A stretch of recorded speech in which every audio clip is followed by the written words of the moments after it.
ஒட்சுட்சுகி அப்படின்னாலே காடு தான், அவங்களே அப்படி சொல்லிப்பானுங்க. ஆனா இந்த ஒட்சுட்சுகிக்கு நடுவுல உண்மையாலுமே ஒரு காடு வாழ்ந்துகிட்டு இருக்காரு. அவர் தான் ஷிபாய் ஒட்சுட்சுகி. இவரை பத்தின டீடைல்ஸ் முன்னாடி எதுவுமே பெருசா கிடையாது. ஆனா கடைசியா அந்த சாப்டர்ல பாத்தீங்கன்னா கொஞ்சோண்டு டீடைல்ஸ் கொடுத்திருக்காங்க. அண்ட் ப்ரீவியஸாவும் நிறைய டீடைல்ஸ் கொடுத்திருக்காங்க. நம்ம ஷிபாய் பாத்தீங்கன்னா நிறைய மில்லியன்ஸ் ஆஃப் இயர்ஸ் வாழ்ந்து நிறைய பிளானட்ஸை டெஸ்ட்ராய் பண்ணி கண்டினியூவா எவால்யூஷன் நடந்து அதுக்கப்புறமா ஒரு காட்லி ஸ்டேட்டுக்கு போயிருக்காரு. ஸோ அவர்கிட்ட ஏகப்பட்ட சிஞ்சுட்சு இருக்கு.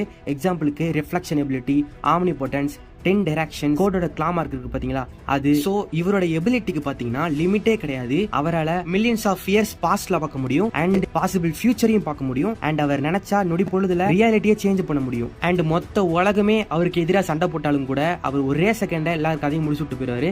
சோ அந்த அளவுக்கு தான் ஷிபாய் ஒட்சுட்சுகியோட பவரை மென்ஷன் பண்ணிருக்காங்க. சோ ஷிபாய் ஒட்சுட்சுகியை பத்தி ஃபுல்லா டீலா தெரிஞ்சுக்கணும் அப்படின்னா நம்ம சேனலை மறக்காம ஃபாலோ பண்ணிக்காங்க. நான் சீக்கிரமாவே இவரை பத்தின ஒரு ஃபுல் வீடியோவை மேக் பண்றேன்.